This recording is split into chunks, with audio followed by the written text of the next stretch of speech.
But so we get to the emergency room, and 15 minutes after we got there, my heart stopped. By the time we got there, it had been about 2 hours, a little over 2 hours. My heart had been racing. They put the everything on me, and my heart beat at the time, I'll never forget this number, was 256. When it comes to what this condition does to you, that's what it does. It can cause your heartbeat to be very, very, very fast and completely like erratic and hard and fast. And like I said, it was 256. My heartbeat had been that for so long. The doctors were actually surprised that it hadn't stopped before that. They're like, well, you've got a very strong heart for it to keep going. But like I said, by the time they got me all hooked up, my heart stopped, and they had to bring me back, and they said I was clinically dead, and yeah, it was a big deal. I ended up having to have heart surgery. They told me that I did have the option of going on a medication. I don't know what that medication is. They said that I could do that if I wanted to, but because I was really young at the time and I knew that I was going to want to have kids, they said that that probably wouldn't be a good option because you can't take this medication when pregnant and blah, blah, blah. So I chose the surgery. It was a simple surgery, although it was scary. I had a laser ablation done. They actually go in through the groin with a laser and a camera and all that stuff. And you do have to be awake during the procedure because they have to... Okay, let's kind of backtrack a little bit. I'm trying not to make this video too long. In your heart, what causes this condition, and this is the way it was explained to me, you have what's called a node in your heart. And the node, and again, this is how it was explained to me. I mean, I'm not the expert here, but the node is what kind of like regulates the electricity within your heart, kind of a thing. Like if you picture your heart and the blood flowing like this, ba-boom, ba-boom, ba-boom, that kind of a thing. The node is somewhat kind of centralized within the heart, and it kind of like regulates the flow and keeps it going. It's almost like a little mini pacemaker within your heart, I guess you could say.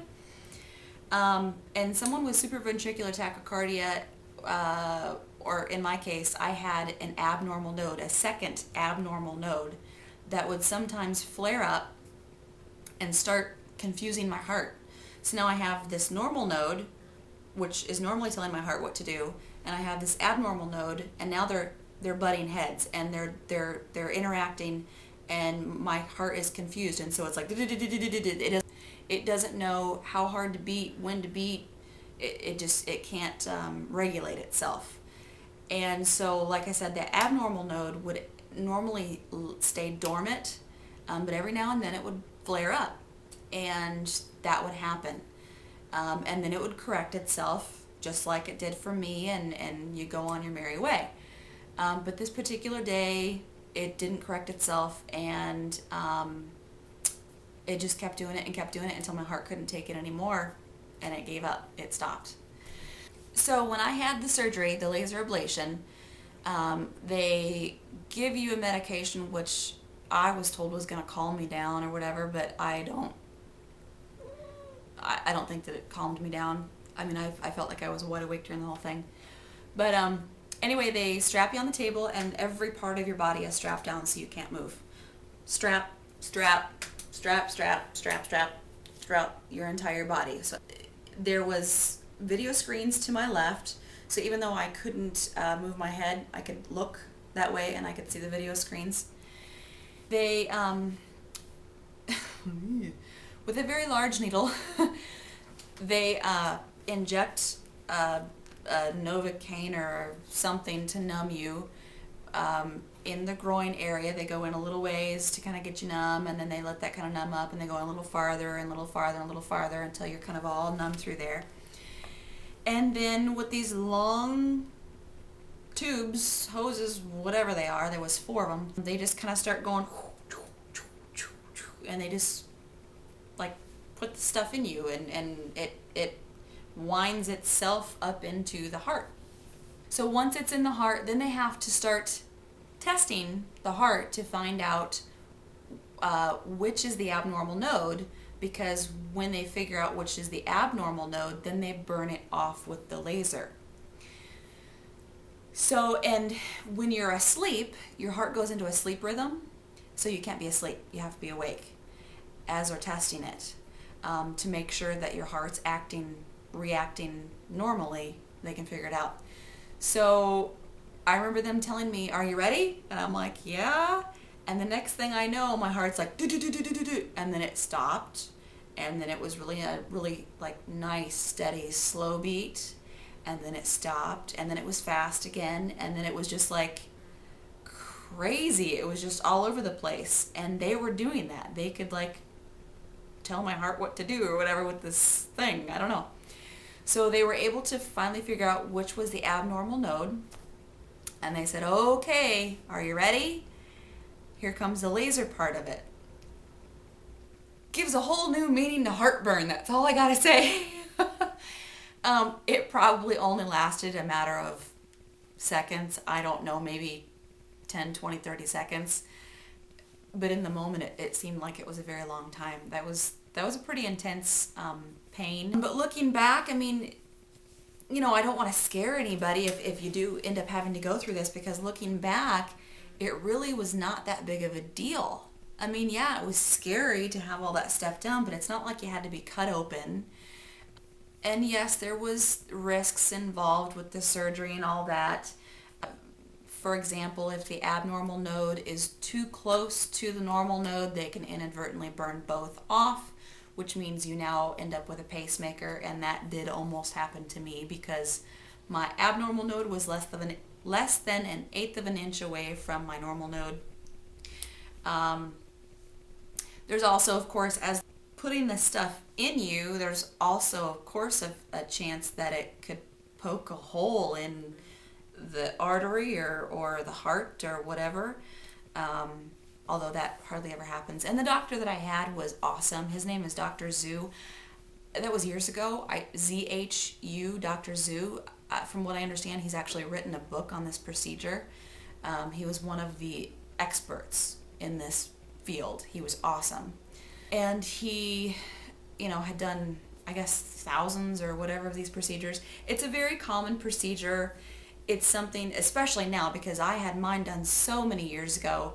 Now there's a very good chance that that procedure may have even come that much farther. It might be that much easier now. I don't know.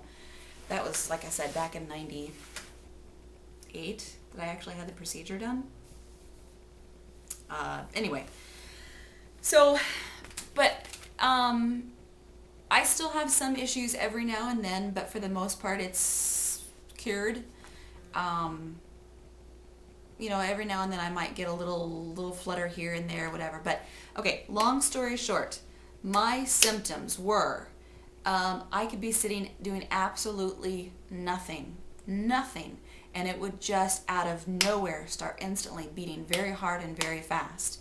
It would usually correct itself within a short amount of time if I just kind of relaxed and breathed through it and whatever. Although if I was active, if I was taking a shower or, breathing hot air kind of a thing, or if I was active, I would notice that my heart would definitely beat faster, a heck of a lot easier than other people's hearts. It was, and it's still to this day, I have a pretty fast heartbeat.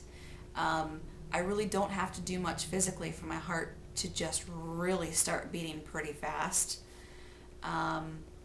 So I don't know, Lacey, if this helps you at all, me kind of telling you my situation, what I went through.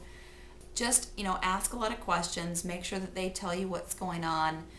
You've got the internet, so make sure you're doing your research, but don't let anything freak you out. Don't self-diagnose, because you never know. And even if it is the SVT normally is fairly easy to treat once it's diagnosed. It's just that it's hard to diagnose. And 99% of the time, it's really not that big of a deal. It's a pretty common thing. So, and even if it is some type of another heart issue, just look into it, ask your questions, but don't get too freaked out about it, because it's amazing. It's amazing what medicine can do anymore. And if you are scared or nervous or whatever when it's doing whatever it's doing, it can make it worse, and you don't want to make it worse. So just kind of like, not blow it off, but take it with a grain of salt. You'll get through it. It'll be okay. Yes, if you're going through any kind of stresses or anything like that, that can always make things worse. You know that. We all know that. But I don't know if I helped. I probably talked way too long, and I'm sorry this was so long. So anyway, you can always call me if you have questions, or you can email me, and I can do another video with whatever questions or whatever. So anyway, I'll talk to you later. Bye.